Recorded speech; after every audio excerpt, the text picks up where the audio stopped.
अथ अष्टाध्यायी प्रथमोऽध्यायः प्रथमः पादः वृद्धिरादैच् अदेङ्गुणः इको गुणवृद्धि न धातुलोप आर्धधातुके किङ्गिति च दीर्घी वे वीटां हलोऽनन्तराः संयोगः मुखनासिका वचनोऽनुनासिकः तुल्यस्य प्रयत्नं सवर्णं नाज्झलौ ईदूदे द्विवचनं प्रगृह्यम् अधसोमात् शे निपात एका जनाङ्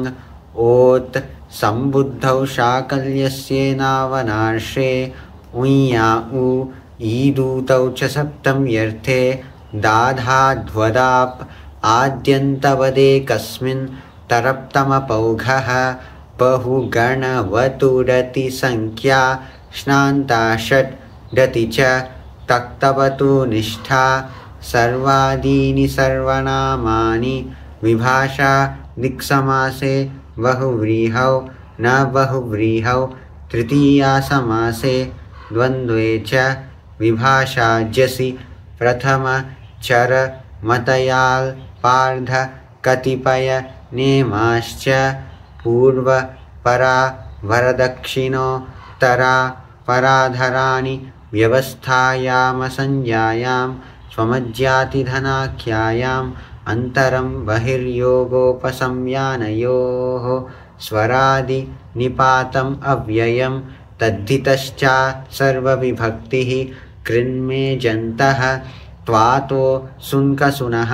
अव्ययी भावश्च शि सर्वनामस्थानं सुरनपुंसकस्य न वेति विभाषा इज्ञनः सम्प्रसारणम् आद्यन्तौ टकितौ मिजचोऽन्त्यात् परः ये च इघ्रस्वादेशे षष्ठीस्थाने योगा स्थानेन्तरतमः उरन् रपरः अलोन्त्यस्य निच्च आदेः परस्य अनेकाल्शित् सर्वस्य स्थानिवदा देशो नल्विधौ अचः परस्मिन् पूर्वविधौ नपदान्त द्विर्वचन वरेय लोप स्वरसवर्णा नुस्वार दीर्घ जश्चर्विधिषु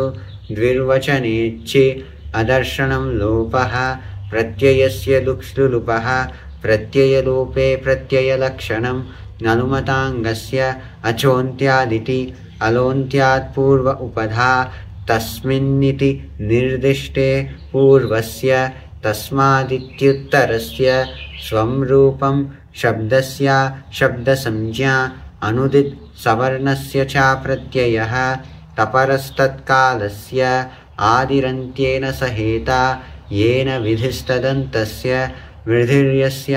चामादिस्तद्वृद्धं त्यदादीनि च ईङ् प्राचां देशे